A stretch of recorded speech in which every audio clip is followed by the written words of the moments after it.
Hello, wrestling fans. It's your boy Wine, or my boy Jimmy. What's up? We're here to give you a review of what happened tonight on Battleground. Battleground starts off with a kickoff match between R-Truth and Wade Barrett, with the winner will be the rightful owner of the crown. So at the beginning, R-Truth taunts Barrett a little bit, and it goes back and forth. But ultimately, Wade Barrett wins with the bull hammer, keeping the crown. Decent match. I mean, more action packed than some of them, but so it's about all. So that leads us to the actual pay-per-view now. In the first match, we have Randy Orton versus Sheamus. In this match, it was all Orton from the beginning. Then Sheamus starts to get momentum until Randy reverses and throws Sheamus' shoulder first to the ring post. Ultimately, Randy Orton picking up the victory after hitting Sheamus with an RKO. So, I didn't see that one because I thought Sheamus was actually going to win since he wins the Money in the Bank, but, you know, somehow. Which, like he said, we didn't realize Randy Orton was in his hometown. So, prediction number 1 was wrong. Or number 2, I mean. So we go to backstage when they have an interview with Stephanie McMahon, and she's interviewing, talking about the Divas division, and makes a match. I guess makes the match to replace the triple threat match. So she made a triple threat match between the 3 divas from all 3 factions. So then after that, we start off with our second match of the pay-per-view, which is the tag team title match. New Day, PTP players, primetime players. Shout out to my boy Tyson O'Neil representing Florida Gators. It was Big E and Kofi Kingston, part of New Day. So, in this match, the PTP takes control of the match from the start. New Day gains control. Xavier Woods tries to get involved, but that seemed to backfire. Darren Young gets him though. Yeah, so, you know, primetime players counter back. What ultimately... Man, there was a move in there that looked bad, though, wasn't it? Yeah. I thought Darren Young actually got hurt, but somehow he managed to come back. That's what it was. They threw him into the turnbuckle, and he flipped, and his knee busted the post. So, waiting to see word on that. It looked pretty rough, though. So, Darren Young hits Big E with his knees to the chest. No, he hit Kofi. I thought Big E. He hit Kofi. Oh, well, my bad, Kofi. Then he tags in Titus O'Neil. Big E comes in, and Titus O'Neil eventually hits Big E with the Clash of Titus, picking up the victory and retaining the tag team titles. The New Day, primetime players, retains the tag team titles. So we go to, I have to agree with this one, the best match of the night. Yeah, definitely the best match. Between Roman Reigns and Bray Wyatt. So we're going to let Jimmy talk about this match. Starts out that Bray Wyatt and Roman Reigns. It was a very, very physical match. I mean, it was just back and forth, back and forth. I mean, action packed all the way. In and out of the ring, Reigns hits the Superman punch, but Wyatt kicks out, and I mean, it went outside the ring, inside the ring. I mean, they was swapping blows, head-butting each other. I mean, they was both head-butting each other and wasn't phasing neither one of them. Chairs got involved some kind of way. Roman Reigns started throwing chairs in the ring at the end. Then in comes a guy with a hood over his head. No one knew who it was. I had a feeling I knew who it was. Like we said, the Wyatt family was going to reform. Kicks Roman Reigns in the face. Bray throws him in the ring. Gives him the Sister Abigail. 1, 2, 3. The Mystery Man comes in the ring. Pulls the hood off.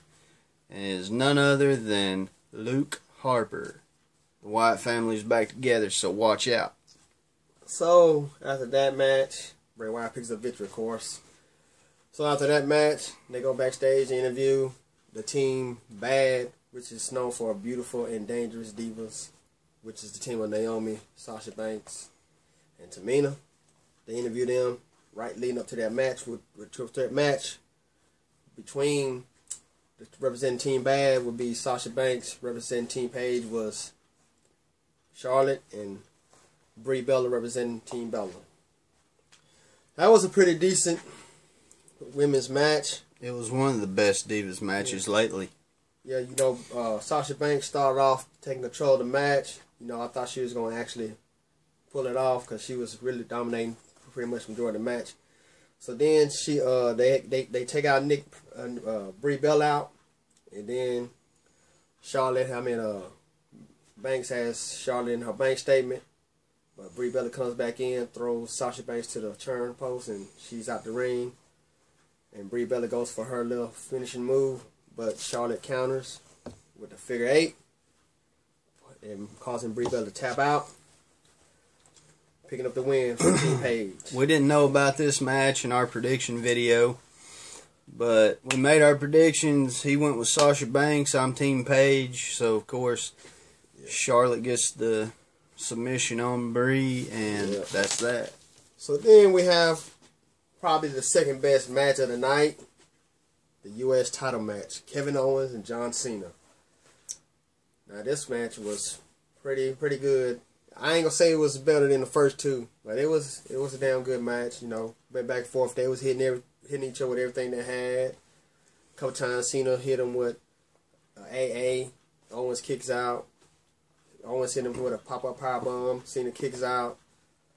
Even Owens puts him in the AA and puts Cena in his own submission hold. Somehow Cena still gets out of it.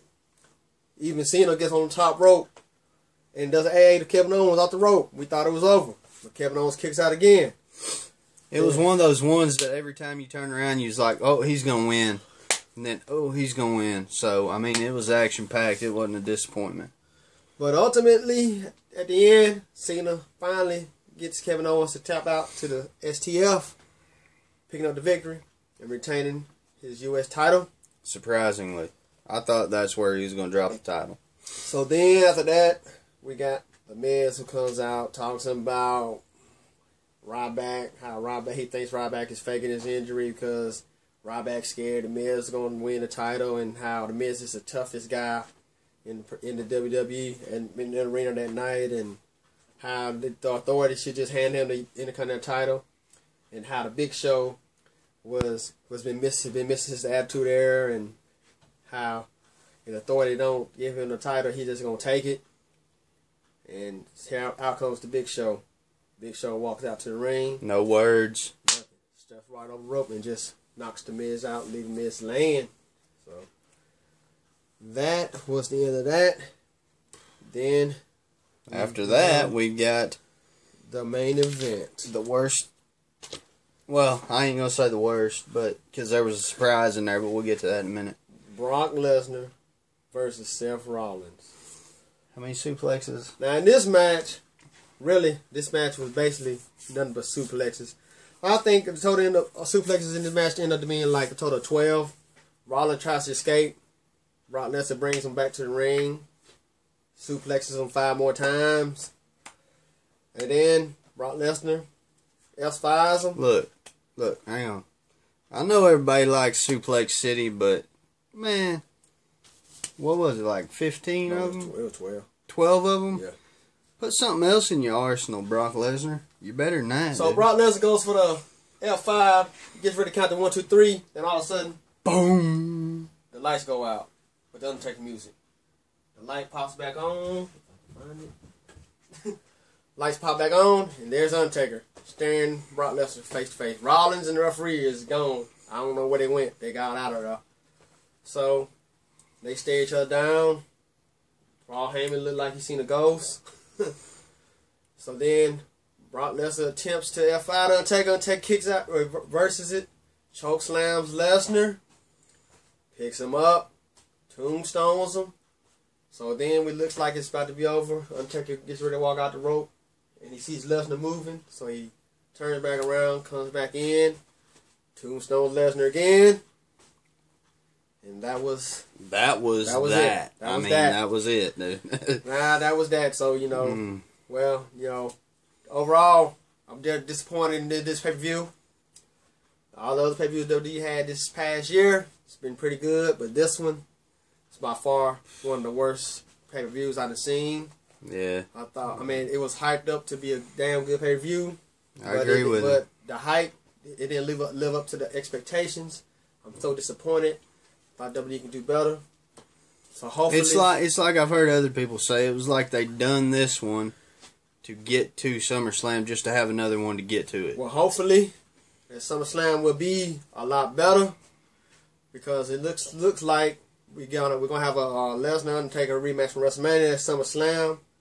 As far as the world title match, I have no idea what's it gonna hold for Seth Rollins because I'm pretty sure that ain't gonna happen next month between Rollins and Lesnar.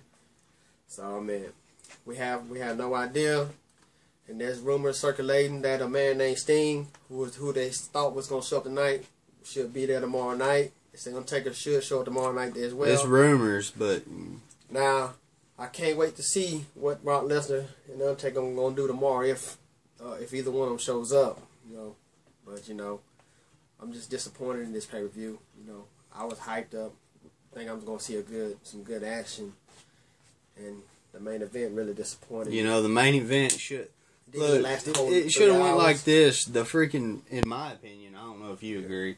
Pre-show match should have been Brock Lesnar versus Seth Rollins. The match, the pay-per-view didn't last the whole 3 hours. No, what happened to the last 15 minutes of it?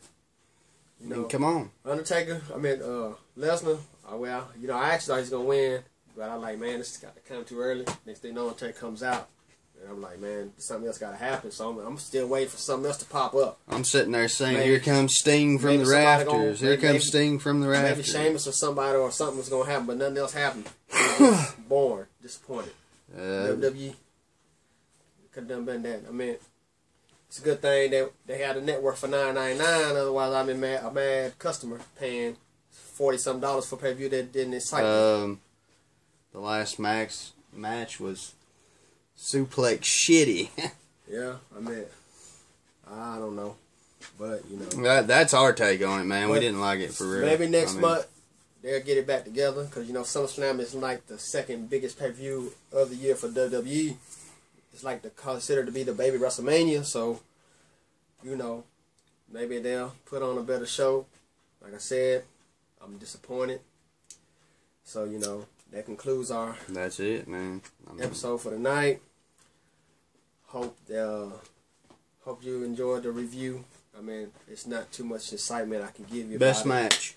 The best match, like I said, I had to say Roman Reigns and Bray Wyatt. Roman Reigns and Bray Wyatt. I had predicted for it to be the title match, but it turned out to be the disappointing match of the night. Roman Reigns and Bray Wyatt, 1 to 10 pay-per-view. I gave it a 4. 3.5. Like I said, I was disappointed in the world title match. Thought it could have been a better match. And where was Dean Ambrose? So, we have no idea what's going to go on tomorrow night. But tomorrow night on Raw, we'll be back tomorrow night. Give y'all a review on Raw. Be on his page, his channel. So, continue to try to view our videos, like them, comment on us, whatever, give some feedback. We need your feedback so we can understand what can we do to make our videos better and more pleasing to you. So, until then, I'm the boy Wine. This is my boy Jimmy. We'd like to say peace, and we out.